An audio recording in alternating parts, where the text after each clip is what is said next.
વિદ્યાર્થી મિત્રો, એવીપી એજ્યુકેશનની અંદર તમારું સ્વાગત છે। જે વિદ્યાર્થી મિત્રોએ ચેનલને સબસ્ક્રાઇબ ના કરી હોય તે કરી લેજો, જેથી નવા વિડીયો તમને સરળતાથી મળી રહે। વિદ્યાર્થી મિત્રો, આજે આપણે ધોરણ 7માં વિજ્ઞાન અને ટેકનોલોજી વિષયમાં પાઠ 2 પ્રાણીઓમાં પોષણ એના પાઠ્યપુસ્તકના સ્વાધ્યાયના પ્રશ્નોનું સોલ્યુશન જોઈશું। તો ચાલો જોઈએ। પ્રશ્ન 1, ખાલી જગ્યા પૂરો। ખાલી જગ્યા ખાલી જગ્યા ખાલી જગ્યા ખાલી જગ્યા અને ખાલી જગ્યા એ મનુષ્યમાં પોષણ માટે મુખ્ય તબક્કા છે। તો વિદ્યાર્થી મિત્રો, એનો જવાબ આવશે અંતઃગ્રહણ, પાચન, શોષણ, સ્વાંગીકરણ, મળોત્સર્જન। બરોબર। એના પછી બી, ખાલી જગ્યા માનવ શરીરની સૌથી મોટી ગ્રંથિ છે। તો એનો જવાબ છે વિદ્યાર્થી મિત્રો યકૃત। સી, જઠર હાઇડ્રોક્લોરિક એસિડ અને ખાલી જગ્યા રસોનો સ્રાવ કરે છે, જે ખોરાક પર કાર્ય કરે છે। તો જવાબ છે પાચક। એના પછી ડી, નાના આંતરડાની અંદરની દિવાલમાં ઘણા આંગળી જેવા પ્રવર્ધો આવેલા છે, જેને ખાલી જગ્યા કહે છે। તો એનો જવાબ છે વિદ્યાર્થી મિત્રો રસાંકુરો। ઈ, અમીબા તેના ખોરાકનું પાચન ખાલી જગ્યામાં કરે છે। તો જવાબ છે વિદ્યાર્થી મિત્રો અન્નધાની।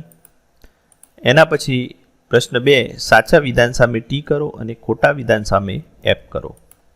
તો એમાં પ્રશ્ન 1, સ્ટાર્ચનું પાચન જઠરમાં થાય છે। તો જવાબ છે ખોટું, એટલે કે એફ। બરોબર।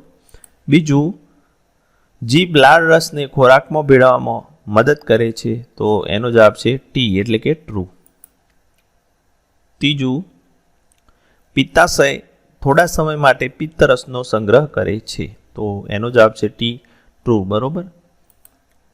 ચોથું, વાગોળના પ્રાણીઓ ગળી ગયેલું ઘાસ મોંમાં પાછું લાવે છે અને થોડા સમય માટે ચાવે છે। તો સાચું છે, માટે ટી। બરોબર। એના પછી ત્રીજું, સાચો વિકલ્પ પસંદ કરો। પહેલો, લિપિડનું સંપૂર્ણ પાચન ખાલી જગ્યામાં થાય છે। તો એનો જવાબ આવશે વિદ્યાર્થી મિત્રો નાના આંતરડા। બીજું, અપાચિત ખોરાકમાંથી પાણીનું શોષણ મુખ્યત્વે ખાલી જગ્યામાં થાય છે। તો એનો જવાબ આવશે વિદ્યાર્થી મિત્રો મોટા આંતરડા, ડી। બરોબર। ચોથું, કોલમ 1માં આપેલી વિગતોને કોલમ 2 સાથે જોડો। તો જોડકું જોડીએ ચાલો વિદ્યાર્થી મિત્રો। તો અહીં પહેલું કાર્બોદિત છે, તો એમાં કોલમ 2માં શર્કરા આવશે। બીજું પ્રોટીન, તો કોલમ 2માં એમિનો એસિડ આવશે। 3 ચરબી, તો ફેટી એસિડ અને ગ્લિસરોલ। બરોબર। પ્રશ્ન 5, રસાંકુરો એટલે શું, તેનું સ્થાન અને કાર્ય જણાવો। તો જવાબ, નાના આંતરડાની અંદરની દિવાલમાં હજારો આંગળીઓ જેવા નાના પ્રવર્ધો જોવા મળે છે, તેને રસાંકુરો કહે છે। એનું સ્થાન, તો રસાંકુરો નાના આંતરડાની અંદરની દિવાલમાં આવેલા છે।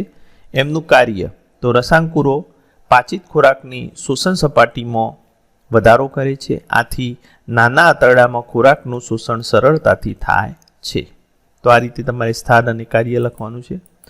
એના પછી પ્રશ્ન 6, પિત્ત ક્યાં ઉત્પન્ન થાય છે, ખોરાકના કયા ઘટકનું પાચન કરવા માટે તે જવાબદાર છે।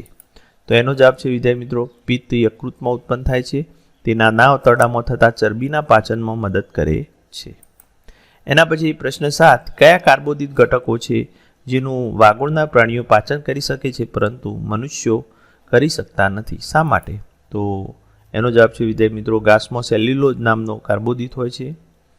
વાગોળના પ્રાણીઓ સેલ્યુલોઝને પચાવી શકે છે, જ્યારે મનુષ્ય સેલ્યુલોઝનું પાચન કરી શકતા નથી।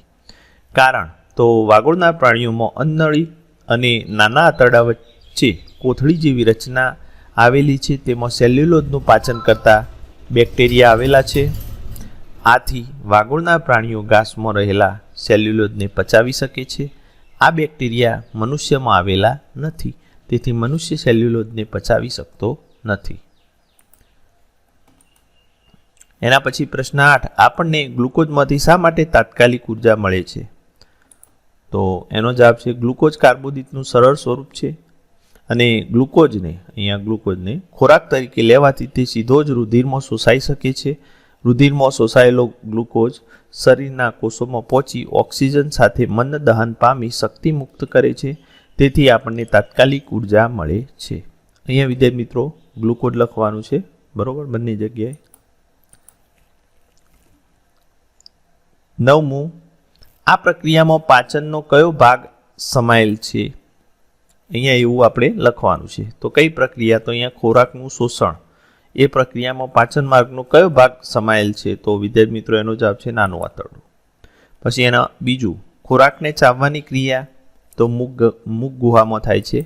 ત્રીજું, બેક્ટેરિયાને મારવાની ક્રિયા જઠરમાં થાય છે. ખોરાકનું સંપૂર્ણ પાચન નાના આંતરડામાં થાય છે. મળ નિર્માણનું કાર્ય એ મોટા આંતરડામાં થાય છે. એના પછી પ્રશ્ન 10, અમીબા અને મનુષ્યના પોષણમાં એક સામ્યતા અને જુદાપણું સમજાવો.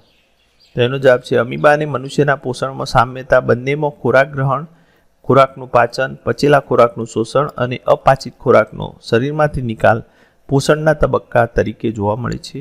અમીબા અને મનુષ્યના પોષણમાં જુદાપણું, તો અમીબામાં ખોરાક ગ્રહણ ખોટા પગ વડે અને પાચન અન્નધાનીમાં થાય છે, જ્યારે મનુષ્યમાં ખોરાક ગ્રહણ મુખ વડે અને પાચન માર્ગમાં થાય છે.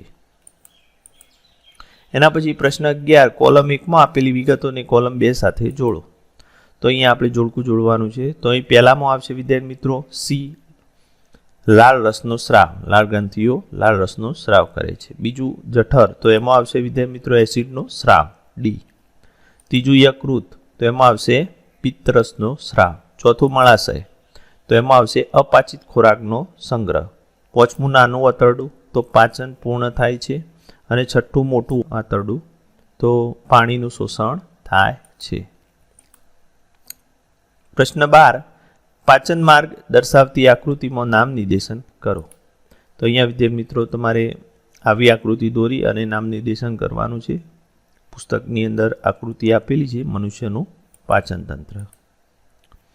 પ્રશ્ન 13, શું આપણે માત્ર કાચા પાંદડાવાળા શાકભાજી અથવા ઘાસ પર અસ્તિત્વ ટકાવી રાખી શકીએ છીએ? ચર્ચા કરો. તો એનો જવાબ છે વિદ્યાર્થી મિત્રો કાચા પાંદડાવાળા શાકભાજી અથવા ઘાસ એ સેલ્યુલોઝ ધરાવતા ખાદ્ય પદાર્થો છે. સેલ્યુલોઝ આપણે માટે અપાચ્ય પદાર્થ છે. આ પદાર્થો રાંધીને ખાવામાં આવે તો પણ સેલ્યુલોઝ, ખનિજ ક્ષારો અને વિટામિન થોડા પ્રમાણમાં મળે છે, પરંતુ શરીરને જરૂરી બધા ઘટકો મળે નહીં. કાર્બોદિત, ચરબી અને પ્રોટીન જેવા અગત્યના ઘટકો વગર આપણું અસ્તિત્વ ટકાવવું શક્ય નથી. બરોબર.